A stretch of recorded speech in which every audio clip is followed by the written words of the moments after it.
1 minute, Donald telling the Chinese state-sponsored actors not to mess with him and his country.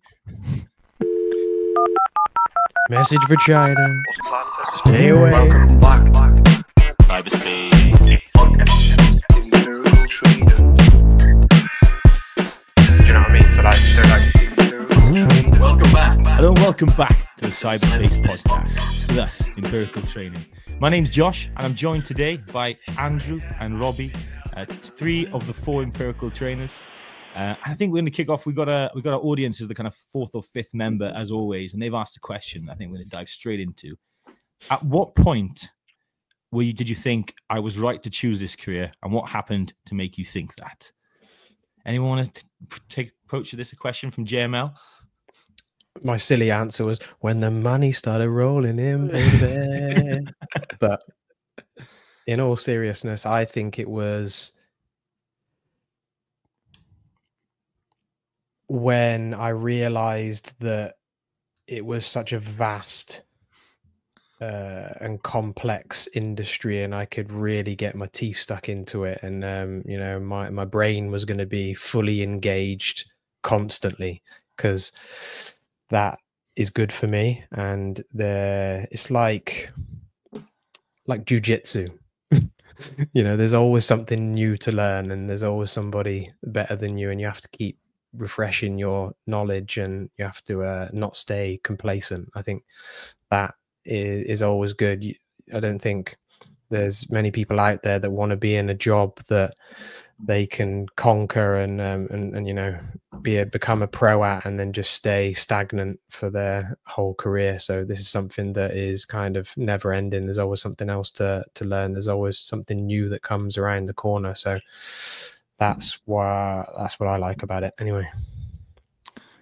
The ever-evolving landscape of cybersecurity. There you go. Buzzword. That's where Robbie found his comfortable place. Nice. I mean, AJ, you got an answer for this as well? It's quite interesting a way to ask a question that I think we've maybe answered in different ways before when we talked about how we got into it. But I quite like this framing. Was there a moment where you're like, I did it? And was it when you first got the job, or was it in the job? When I first got the job, that's when I was like, okay, now I need to figure out what cybersecurity is, because I didn't really realize what it is. I knew it was something I wanted to do, and I knew if I could get the job that I'd be able to do it, but I didn't know exactly what was going to be expected. And like what Robbie was saying, I think for me, when I started learning about red team and blue teaming and working alongside quite closely with the red teamers, when I was working at the bank, it kind of felt like teams on teams, which I thought was one of the coolest things ever. And the 2 teams are there, and their one goal is to protect the company. And I always thought that was such a great thing. So I knew that being part of the blue team was what would protect the company. And that, I don't know, that for me was like, okay, yeah, this is the right career for me. It makes sense for me to be here. And thinking, because when I first started, I thought blue team was the only way. And it was like, oh, there's actually red team, or there's actually all these other teams. So I realized that there's a lot to do in this industry, which is why I knew it was the right way to what go. you on about? Blue team is the only way. Everything revolves around the blue team. Defenders. It definitely does. It definitely does. But still, when you start seeing a lot of what the red team do, it is interesting. I don't want to work in red team, but I do like what they do. But I think the blue team is always the better way. They are spoken like a real confident incident response manager right there, who knows the setup is flawless. Red team, come at me. I love it when you give me a report telling me how good I am. And but actually, red team, don't come at me, please. Yeah, that's what RM has said there. There's a purple team as well, so that's working along when the red team and the blue team work together. So that's exactly when I was working in that kind of a team. That's where I was like, oh, okay, yeah, this is pretty cool. This feels like hackers versus defenders. And I thought that was really something, I was like, this is a career I could definitely stay in now. Yeah, purple team is basically somebody who kind of does both functions, but it's when the functions kind of come together. But you could argue that every red team exercise is a purple team exercise. So it's all about improving that blue team side of things. I know that's something I mention a lot, because I always thought that was a brilliant way of having it positioned, that red teams are, they're not necessarily the quarterback. They're the training squad that plays against the quarterback on other days, so that when the real game comes along, the blue team quarterback can be throwing those Hail Marys. Like, I've exhausted all of my American football. I was going to say, yeah. Have you got any more? It's right there. Yeah, I haven't got any, but yeah, it's kind of wasted at that point, isn't it? If you're doing these really deep dive red team engagements, and then the lessons learned are, this is how we got in, this is how we evaded certain signature detections. So then the action points at that in that moment are, let's build out some detection rules for this to catch it next time.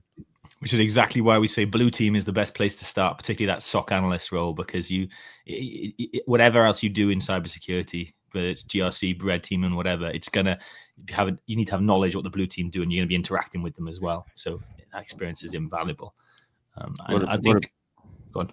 I was going to say, what about you, Josh? We'll go back to the question. When did you know? When did you know it was the career that you wanted to stay in? Yeah, thanks for asking it again, because we talked so much and we lost the question a bit there. But I tell you, I remember when it wasn't. Like that's a weird way to start answering it. But yeah, that's interesting. When they first, because I think probably the first year or so, I had serious questions of whether it was the right thing for me. Having made a transition over from doing like a legal career, and literally turning down doing that final like bit of law school instead of to get that job. A year in, I was thinking, have I really progressed much? It feels like I'm doing the same stuff. I feel like I've gotten better, but I'm not being recognized anywhere. And I kind of was on a bit of a, I was on the level 0 team. Let's call it, probably fair to say, Rob. Yeah, for cybersecurity, which was great. But then I was like, if I'm not progressing through this, maybe I've kind of taken too many steps back, and it's not going to work out. But yeah, I think probably shortly after that, I did get that first step forward. I moved on to more the incident response side of things, or alert triage, rather than the more investigating casework that we used to do. That was when I started to think, okay. And when people were starting to asking me for kind of advice and stuff, I was like, okay, I am getting this. I am able to kind of do well in this field, and I haven't kind of stepped into a field where I'm, one of the below average kind of players. Because I guess that was my concern the whole time of it being so new, that I was only ever going to find that out on the job. Yeah, you got your recognition and your respect in that moment, and it felt like it was a bit of a slog to get there. Yeah, I guess so. Yeah, that's that old phrase: if you ain't learning, you ain't earning. Then it's hard to be, comfortable or happy, I guess, with your work. And so for me, it was all about learning. Then I just kind of started to feel I wasn't progressing anymore, and I didn't know what else I could do to kind of stand on. So it's like, am I going to be kind of stuck doing these types of roles while everyone else rockets forward? Because that is a big thing in cybersecurity. You talk to people, 6 months later they're gone onto some other company, and you start to see all your colleagues and friends whizzing off to different destinations. Probably puts unfair pressure on you for the expectation of like the pace of your career, right? Probably more so than maybe other industries. I remember a similar moment for me, because when both of us took that unconventional route to get into cybersecurity, so we had to play catch up, and it was when I passed my SANS certification, and I worked really hard to get it. Most people in the company, and I'm sure AJ probably took about 3 months to revise for his. I took 6.5 months solid, pretty much 5 days a week, making sure that I knew the syllabus. And then I passed that when other people actually failed it, that taken the actual conventional route of going through college and university and stuff like that. So that was like the moment where I thought, I deserve it now. This is where I get my respect. Yeah, I remember that. Fair play to you. That was a hell of a moment. There was a lot of work put into that. You could visibly see the effort Rob was kind of putting into revising for this exam. Yeah, I can still remember the day coming back in. It was my day off. I did the exam. I come back in, and I think I either pretended that I failed, or I'd like come in and I was celebrating. I was like, yeah. Yeah, I look at me now. And AJ, do you remember what that used to be called when you come in? Finally got your Gmon. What did you earn? What did you earn? There was a saying from a Greek friend of ours. Oh, I can't remember. Was that? Well, I can't remember. Was it Gmon pants or? Yeah, let's say it was that. Let's say it was Gmon Pants. That's probably more pod appropriate. It wasn't quite. I can't remember. I know you just come up with loads of stuff, didn't you? Yeah, he did. Yeah. No, I think going into that actually, when meeting the people, I think the people that you meet along the way, maybe it's like that in other industries. I haven't worked in them, but the people that you meet along the way in cybersecurity, like everyone does have that kind of nerdy kind of style and a lot of socially awkward people, but the people that you do get to meet along the way are fantastic. And I kind of knew when I started the job, I was like, oh yeah, I get these people. This is the industry for me. Right. Yeah, everyone's a bit weird. Everyone's a bit quirky, and it's just a freaking room full of misfits, and it's just chaos, isn't it? It was so fun. Our first job. Yeah, that's a good call out to kind of the the people that kind of when you aren't feeling like it's working for you, that's what kind of makes it easier, having that team and around you. I'd always love team sports. You see the rugby stuff I've got on my wall there. That's my sport, but I can't imagine doing a solo sport. I don't think I have quite the minerals for it. Where everything is on you. You win on your own, you lose on your own. I'd much rather win and lose as a team. Which kind of is part of the question. We've done a whole session before on imposter syndrome. I don't want to spend too long here, but they asked about imposter syndrome, and I think that's probably one way to deal with it is having a team around you, people you can be honest with, and not have to pretend to be something. When we're in work, we always put on a professional kind of lens, and that can be draining anyway. So being able to kind of be a bit more natural with somebody in between those moments. And that's the support network. Like Rob and AJ were the people I could ask the question to that I'd be too afraid of, that would reveal me that I didn't know something about cybersecurity. So that was certainly my coping mechanism, I guess. Yeah, check yourself as well. Don't stay complacent when it comes to your knowledge, competency. Lay out on a Excel spreadsheet all of the different concepts and topics and data sources that you think that you're competent in, and then figure out what other categories you need to refresh your knowledge on. Because if you're feeling imposter syndrome, it's just meaning that you're feeling like you don't have enough knowledge in a specific area. So just make sure that you're refreshing that knowledge, and you're staying consistent with it. But I think is it Hormozy said, outwork your imposter syndrome. Yeah, so that's definitely the way to do it. Don't be worried about saying that you don't know something, because that's what's gonna push you even further. So you're always better saying, oh, okay, I don't understand this, don't understand that. And they're the people that we've actually got on with the best with in work. The people who used to gatekeep information, you can just stay away from those people, because they're just going to make you feel more like an imposter anyway. So always be comfortable with saying that you don't know something.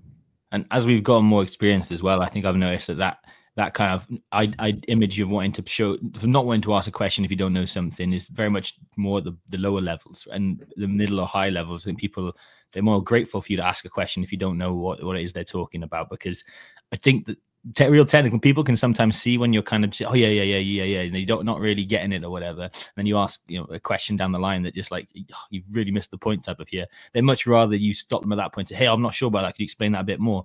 And it doesn't even take that long for them to kind of bring you to a certain level, or at least give you a place where you can start to kind of go off and do your own research and come back and kind of know it the next time. So yeah, that was probably a big turning point. Seeing the best of the best who kind of come up to you on an equal playing field and say, hey, I don't know this. Can you help me look at this? I have no idea what's going on, because stuff's so new, man, that everyone's got to kind of come together and make that group think, to hypothesize how to approach this new angle. Yeah, and if you're not practicing something on a daily basis, you do lose that knowledge. You have to drop your ego at that point and say, oh yeah, I haven't done this in a while, need to refresh. It's absolutely fine. I think I'm probably a little bit too honest nowadays in the latter stages of my career. Look at us trying to act like we're cyber veterans here. At no point are we in the latter stages, but we've got some time ahead of us. Yeah, we've got a lot of time ahead of us, hopefully. But yeah, you've got to be comfortable, haven't you, with not knowing stuff. I'm redoing some training this week to go into AWS's offices to do some news training on their stuff and whatever, which is quite scary as well, because I haven't done too much hands-on with that in a while. But yeah, that's what we got to do. You got to always be learning, always be willing to kind of go back to the classroom.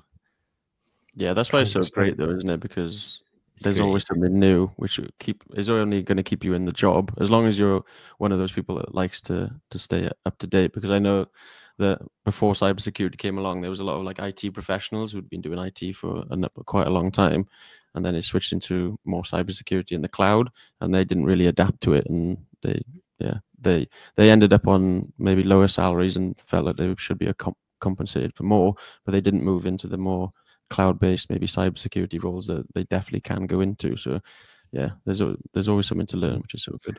And I saw cloud is the #1 skill in demand in the cybersecurity hiring managers right now as well in the ICS2 report. Oh, that's interesting. So yeah, that somebody on YouTube commented on one of the videos asking about cloud and saying that they don't really hear much about it, and I said definitely cloud engineer is something that companies are looking for. Yeah, and you can pick up those foundational certs for AWS and Microsoft Azure really easily. They're super easy. Even like a non-techie person can pick up like an SC900, AZ900, AWS Cloud Practitioner. Those ones are all, what does this resource do sort of questions. Mm-hmm. Yeah, nice basically learning their pet names for things. Yeah, it is.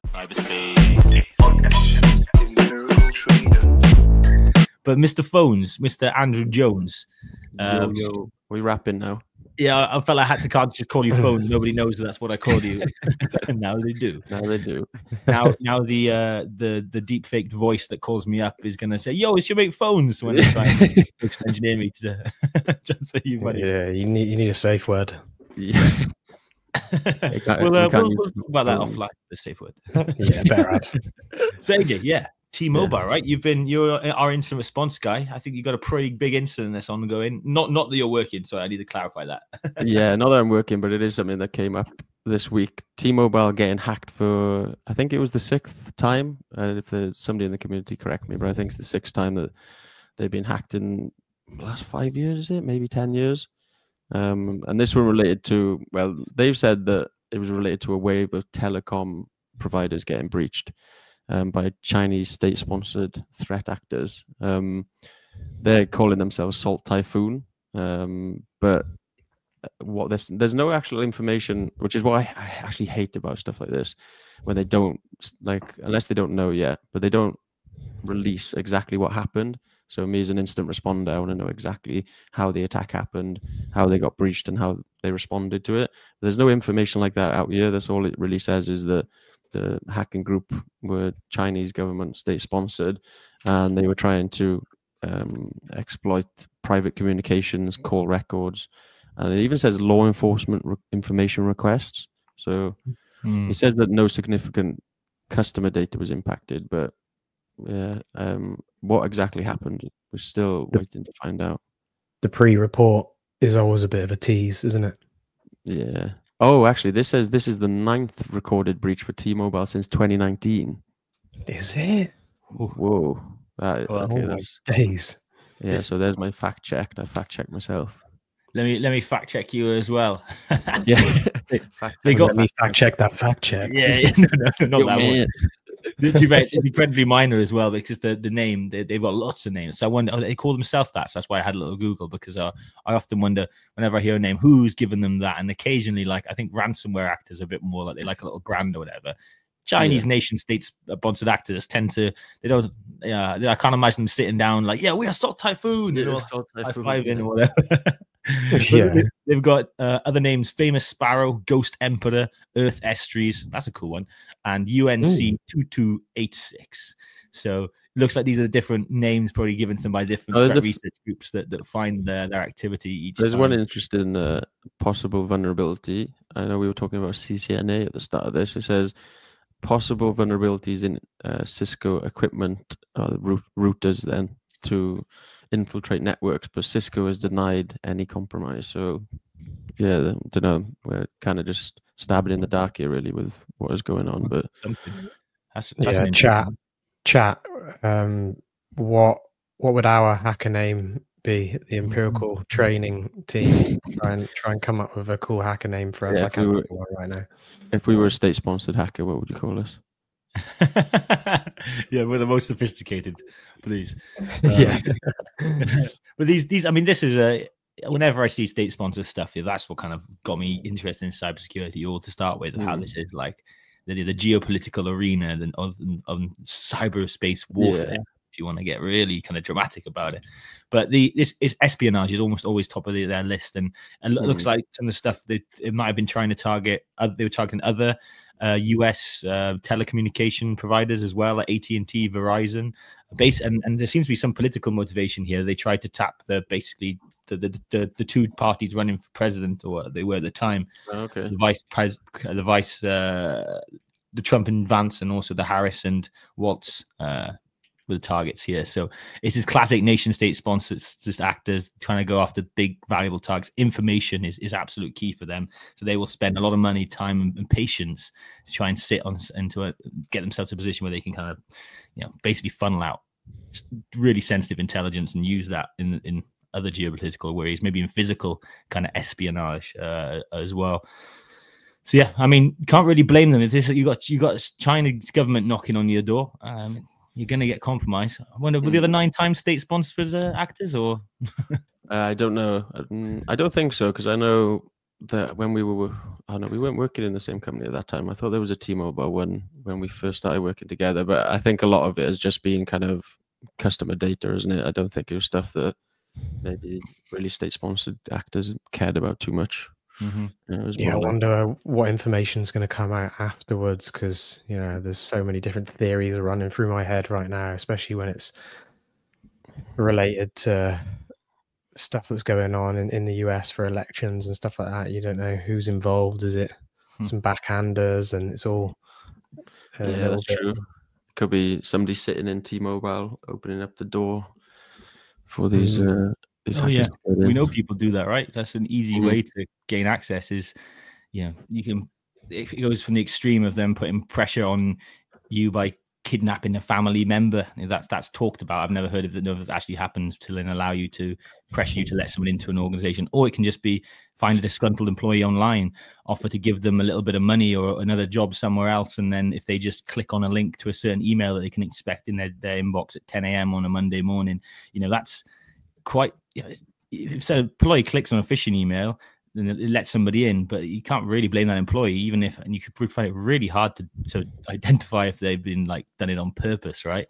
So yeah, these guys use really complicated techniques that you aren't going to be able to attack. There's a reason why we talk about threat detection and response, right? Detecting the compromise steps after the initial compromise, because anywhere is a worthy detection if you can catch it, contain it, and remediate.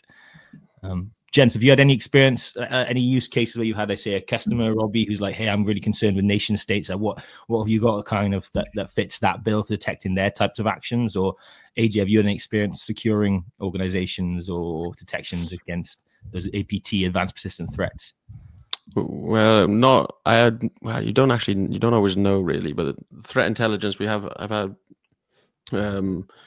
North Korean state-sponsored hackers attempting to infiltrate companies that I've worked for, but usually they've targeted other companies already, so we're already slightly prepared for it.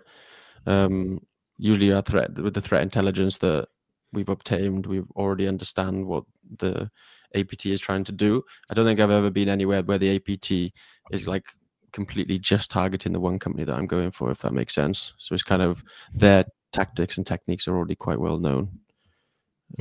Normally it's in certain sectors like healthcare. They're more worried about being targeted, not necessarily by nation state actors, but just malicious actors or malicious gangs. But yeah, really only certain sectors that I've had interactions with.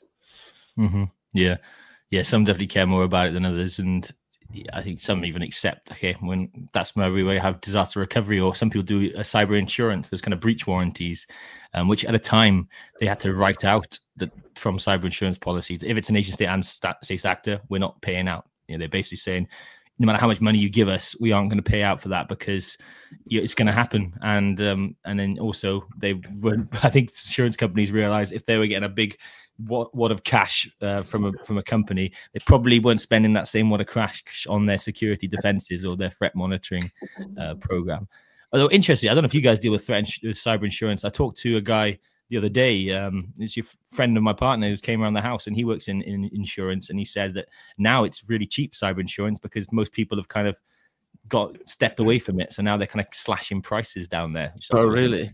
I don't know if that means the end of cyber insurance or what. They're trying to get these last deals, or I'm maybe they surprised went by that, to be honest. I thought companies would continue to like always require it, or they would require still the be buying it. insurance. I think they realize you can spend that money on like a good disaster recovery system, failover what you mean, environment, and more network segmentation to kind of.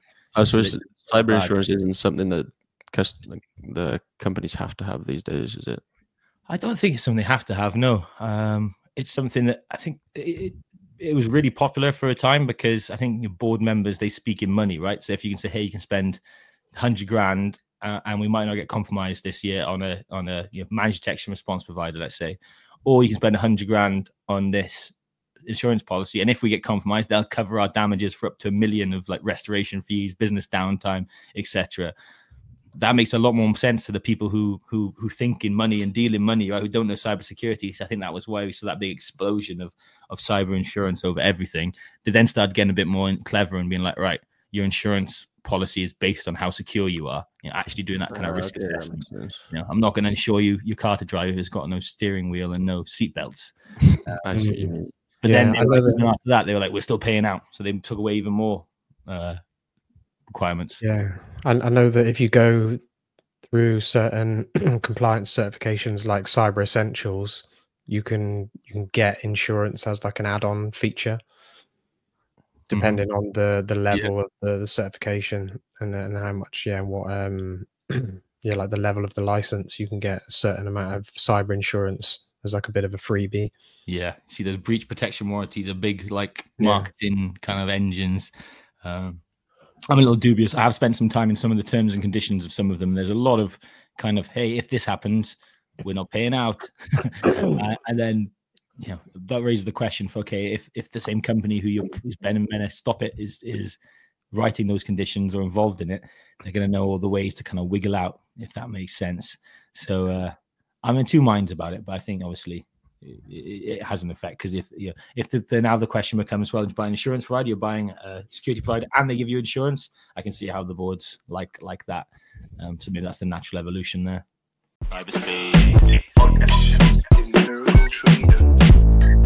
Very good discussion about the T-Mobile hack. I'm sorry if we were slightly thin on details, but that's what happens when you get such a cutting-edge podcast that is being released on a weekly basis with stories in the news. So we filmed this the day before, so that you're getting the best and freshest of cybersecurity news. And I haven't used this cheesy line in a while, but it feels right. A safe space to talk about issues in cyberspace. Oh, I like that. Hot off the press. It seems to fit the conversation we've been having today about like, when did you know you made it, and the imposter syndrome stuff. But yeah, usually that's one that's left on the cutting floor. So we have another response. AJ, do you want to? Oh, Robbie, you do your best dramatic voice, do your movie star advert voice for the proposition we've had for our hacker group name. If we were to turn to the dark side. Introducing the latest hacker APT empirical strike. They're dangerous. They're sophisticated. Coming to a theaters near you. Coming soon. T's and C's apply. Yeah. Well, we have, like, instead of the anonymous mask, I've got one of those Halo masks down here. I won't put it on because people listening will be able to see, but I think that should be our brand if we're gonna go huge with this. Yeah, empirical strike. Yeah, come into a telecom company near you. Also, well done for going that whole conversation around the nation's this Chinese state sponsored actors with T-Mobile and not saying China. Oh, you've done it. I was gagging to do that, but well, how about to lead us out then? We obviously are. Well, we are likely to see an increase in tensions between China and the US, and this shows that they're already doing cyber crime, cyber warfare against each other. But with things like the trade war that's expected to come with this new administration, we're probably going to see a ramp up in these types of data stealing attacks. Right? Hey, if there's 2 minutes taxes on your produce, I'm just going to steal the schematics, the blueprints, and make it over in my country. All right. So maybe, Rob, if you'd indulge. 1 minute, Donald telling the Chinese state-sponsored actors not to mess with him and his country. Message for China. Stay away from T-Mobile, AT&T, Orange Wednesdays. Okay, Meerkat Wednesdays. Great cinema, great people. Okay, leave us alone, please. Leave us alone. Excuse me. The cleanest data, the best data. Nobody does data like us. Okay, we're the best. Empirical strike. Empirical strike. Well, Donald, lead us out, please. Okay, guys. That's a wrap.